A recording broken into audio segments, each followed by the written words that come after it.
Hello YouTube Pipers, it's Double O Pipe. And that would be Rick in plain language. First off, I want to light the pipe I've been hankering. I already filled the bowl before I turn this thing on.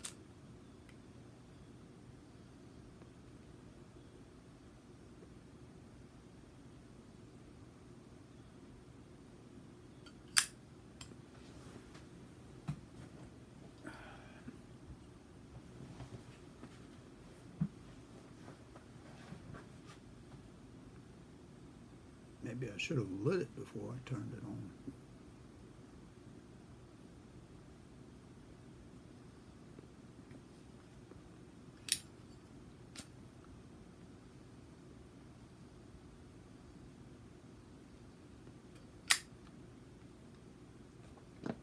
Well, from what I understand, Paladin Piper has said that after noon tomorrow we can try a new tobacco and a new pipe.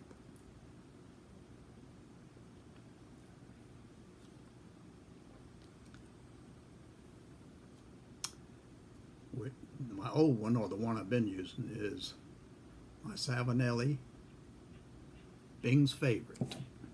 And of course, Carter Hall, it's the truth. And speaking of truth, you might want to check with Paladin Piper in case I'm trying to edge you people out. Which I would never do. But it's always best check on from the horse's mouth.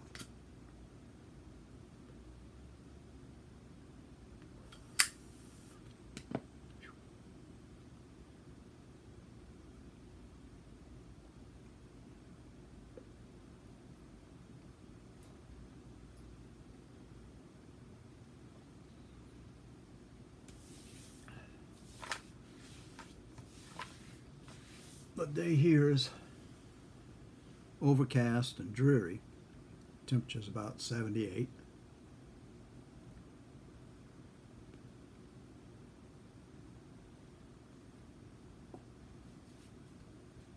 I've opened up the windows and there's a touch of cross breeze. At times taking the smoke outside.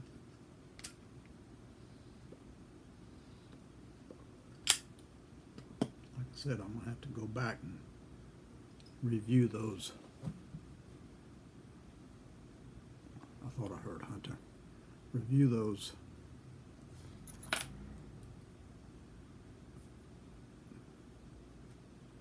sorry, I get sidetracked here. I'm just showing you that Hunter has one of those things in him in case he gets lost. They will track it through the vet.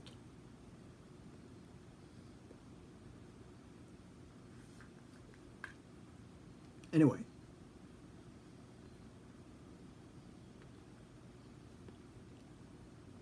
I need to learn how to light a pipe so it stays lit.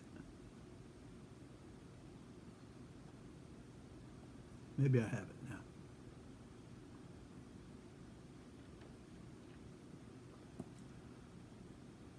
I thought I'd take you back to Clio, Georgia today. Back in the early 50s. This was before I started grammar school. Clyde was 9 or 10. And I was 4 or 5. I can't remember which. But we used to go to my great-grandmother had a farm just outside Clio, Georgia.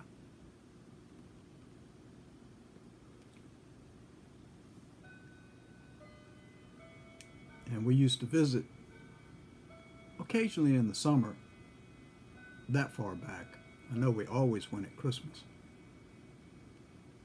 But we didn't go that often at summer. So this one kind of stands out for me. Now, I tried to explain to you that Clyde's got a little bit of a devilment in him back in those days.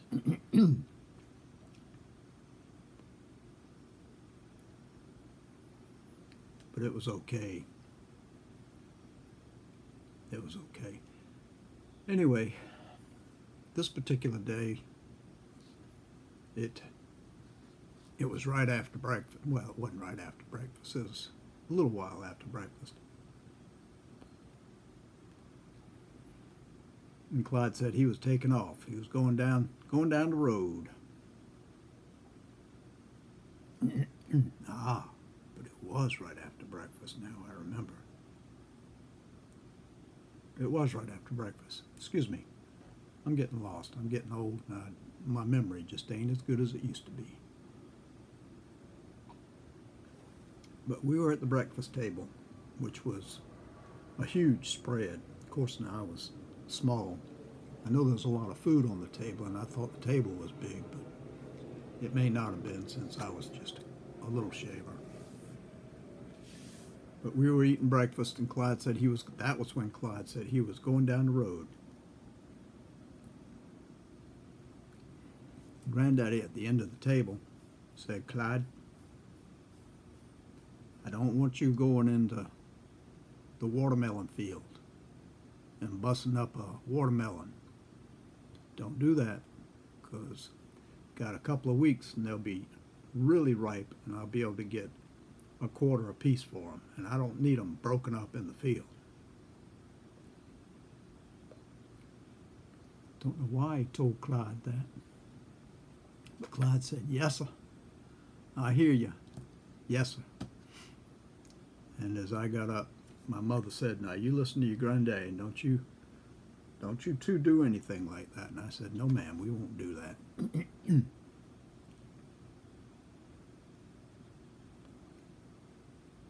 Famous last words. And as I ran out the door, Clyde was already at the fence. He had opened the gate and pushed it, and he was starting down the road. And I got there, and I just ran through the gate. And he looked back and he said, "You born in a barn or something?" I said, "What you talking about?"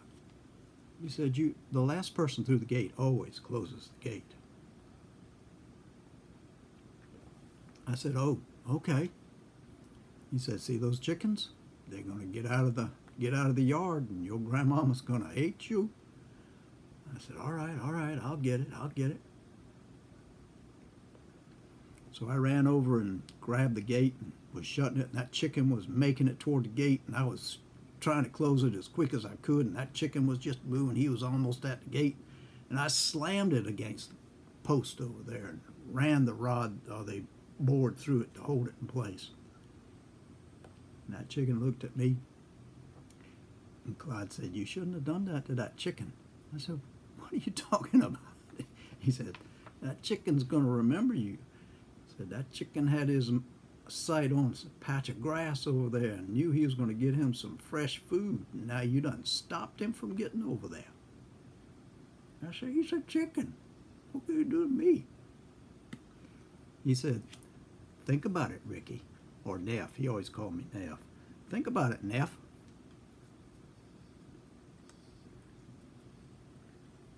You know when you're sitting in the outhouse?" Now the farm didn't have any plumbing. It had an outhouse. It was a two-holer. So we were up there. We were in high cotton. 2 people could go at one time.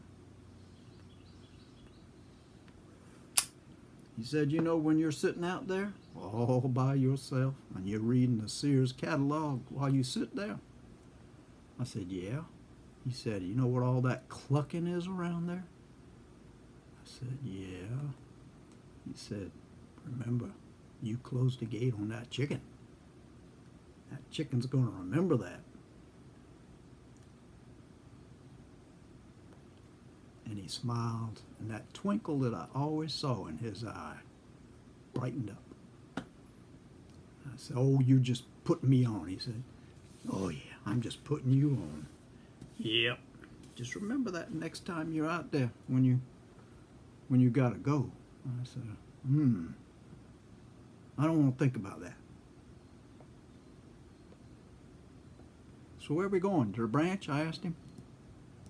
That was a little stream that we used to go to and wade in down the road a piece. He said, no, I got other ideas. And he went over and climbed up on the fence and got himself on the edge of the top board and was walking along like he was walking a tightrope. And I said, well, where are we going if we're not going to the branch? He said, you're not going to walk up here on this board like me? I said, I don't know if I can do that. He said, what are you, chicken? I said, maybe. I don't know. I just don't think I can do that. He said, if I can do it, you can do it. Well, I felt like I had to try. So I climbed up on the, there were like 3 slats on posts. And I climbed up on the first one, climbed up on the second one, climbed up on the third one, and tried to get my knee up on that post flat against the board. And as I did that, I put my hands out so I could straighten up. And I tried standing up on that one foot that was on the post, which was, I was doing pretty good. And I stood up straight and I said, I'm here, I made it. He said, you ain't walking, you just standing there.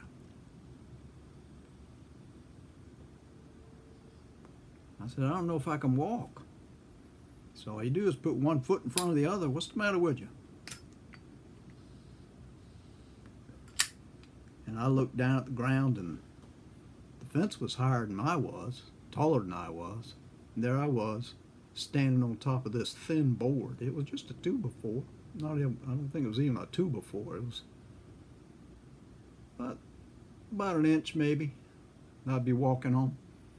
So I started sliding one foot and then sliding the other foot behind me, holding my arms out, just keeping my balance. He said, that ain't walking. You just sliding your foot. I said, I don't know if I can walk. He said, one foot in front of the other, Neff.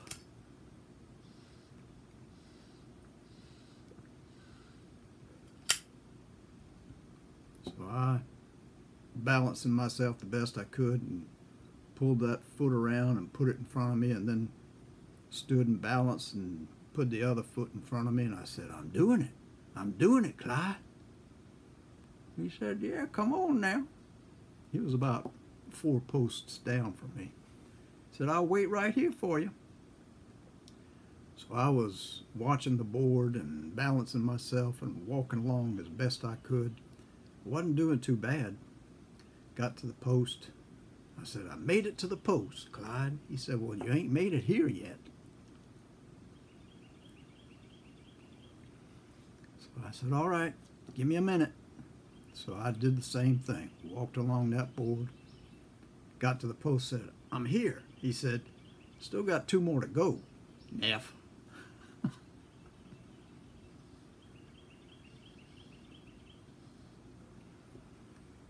Went down the next board, got to the post, stood straight up, looked at him, said, almost. He said, 1 more, keep coming. So I was watching that board down there, watching my feet go one on the other. And all of a sudden it started wobbling. And I was losing my grip on my feet. And I looked up and he was moving that board back and forth. I said, what are you doing? He said, just a challenge. Come on. Keep walking. So I tried walking while he was doing that and lost my balance. Over I went into the field. Bam! My shoulder just hit something just hard as a rock. And all of a sudden it was all squishy and wet. And I said, what happened? He said, looks like you fell. He came over to where I was. I said, it wasn't my fault. You made me fall. He said, oh, you just weren't balanced enough. He didn't do bad, though.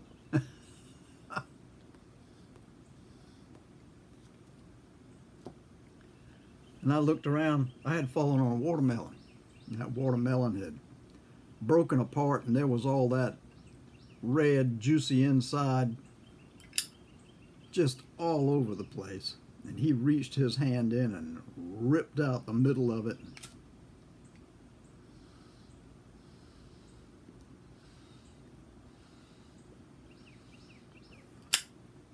Said, "This is the best part.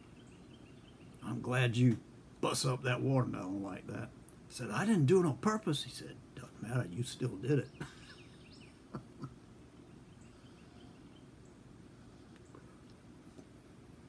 He said, "Go ahead and enjoy it. You might as well eat some of it since it's there. And it's all broken up."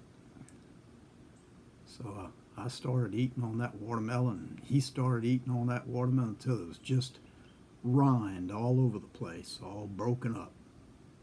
And he said, "Come on, let's go." We had watermelon juice all over our face, seeds, everything. He said, "Come on, let's go in the middle of the field over there." I said, we shouldn't be doing this. Granddaddy said not to do it. And he said, "The house is out of sight. Don't worry about it. Granddaddy can't see us over here." But we're not supposed to do it. Even if he's not seeing us, we're not supposed to. I said, well, he said, "Neff, you worry too much. Come on, follow me."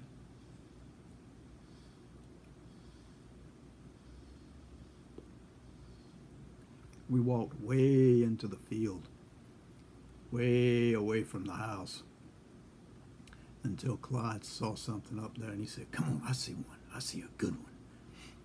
He came up there, and it was a huge watermelon. He thumped on it. It sounded ripe. And he said, "Boy, that's a big one. You know what? What you need to do is you..." I said, "Me?"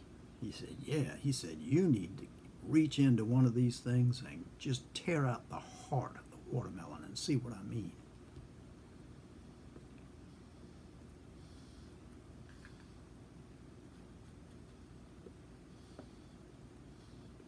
See what I mean when I say that? That heart's the best part of it. I said, "Well, that thing's too big for me to fall on and bust up." And he said, "Well, it's up to me then." And he picked it up, held it up as high as he could over his head, his whole body shaking from the weight of it.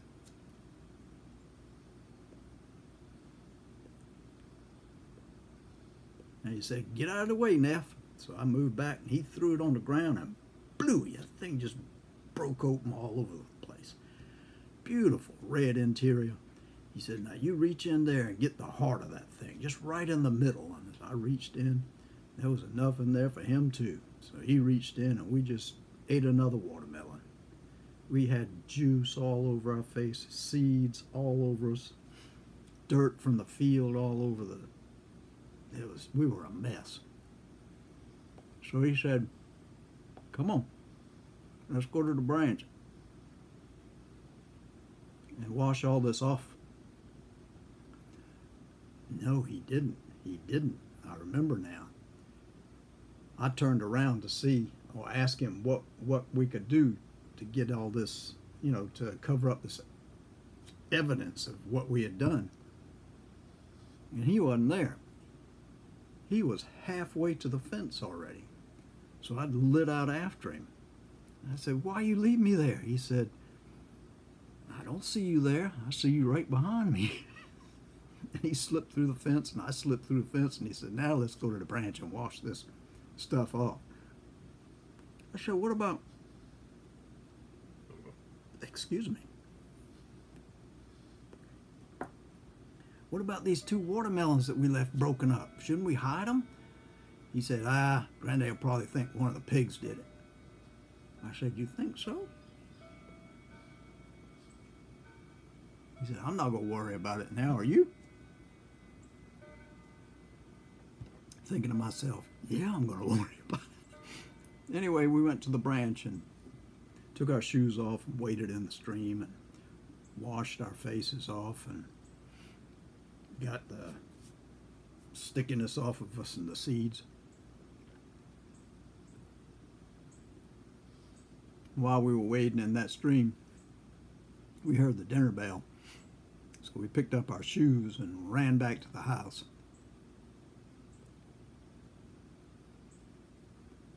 Went inside and got to the water pump, and I was pumping water so he could clean himself up, his hands and all that. And then he did the same for me. He pumped the water for me to do that.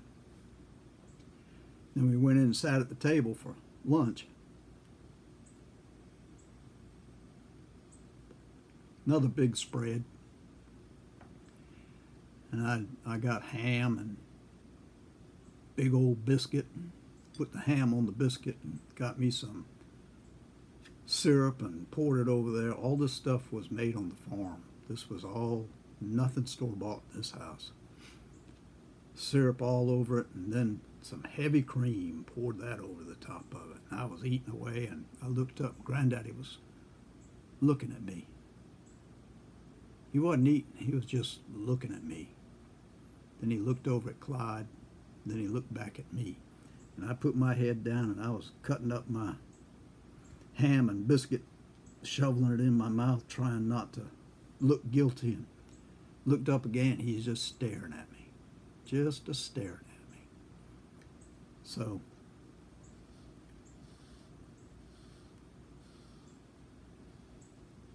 he didn't eat much. And then he finally got up and said, I got chores to do. And he came over, he said, did you boys, touch my shoulder and looked down at me and said, you boys have a good morning? I was trying not to look guilty, and I said, yes sir, we did. And he said, as he patted my back, he said, that's good. But before he left, he dropped something in my plate and he walked out. And I looked down, there's 3 watermelon seeds that he had taken off my shoulder and put into my plate. He knew what we had done.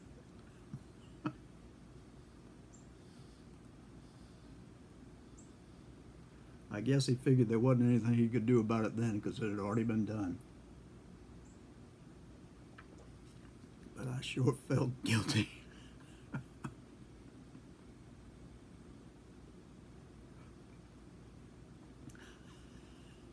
Clyde was good for that kind of thing.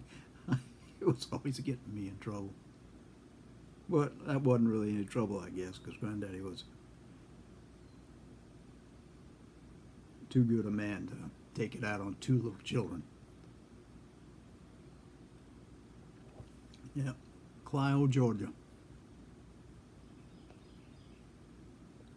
That place seemed so big to me. Went back a few years ago, and the house is still standing, but it's vacant. I mean, it's deserted. Nobody lives there anymore.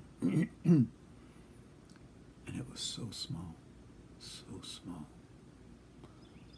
And the well that we used to go to and draw water, it was covered over.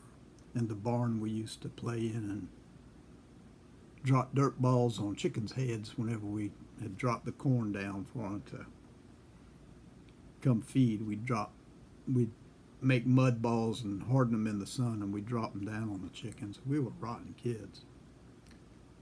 Loved that farm, though. That farm was a lot of memories. And going back to that 2-holer when I had 2 and those chickens were under me, scared the fire out of me every time. God just put that image in my head. Oh, Lord.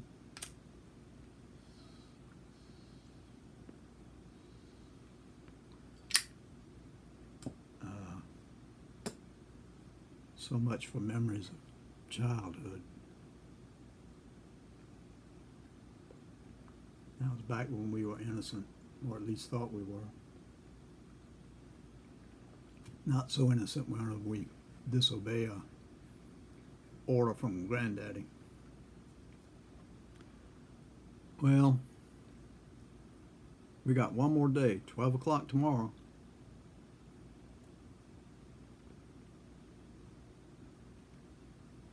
12 o'clock tomorrow, according to Paladine. Or Paladin Piper. Paladine. I can't pronounce things.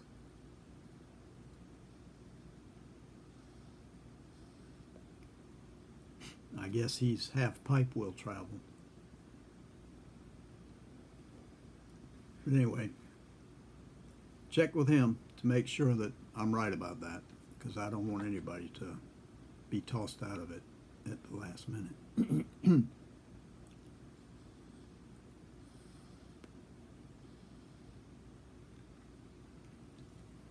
It's been a fun month. I never would have thought that I would be taking up time in front of a screen and talking to people that I've never met. But it's been fun. I've enjoyed it. I hope everybody is doing well. I hope their their Saturday. This is Saturday. The sun's just come out here. I hope everybody's Saturday is a good one. Hope you aren't having any rain. Or if you need it, I hope you are having rain. But anyway, I will say God bless, and I will see you next time.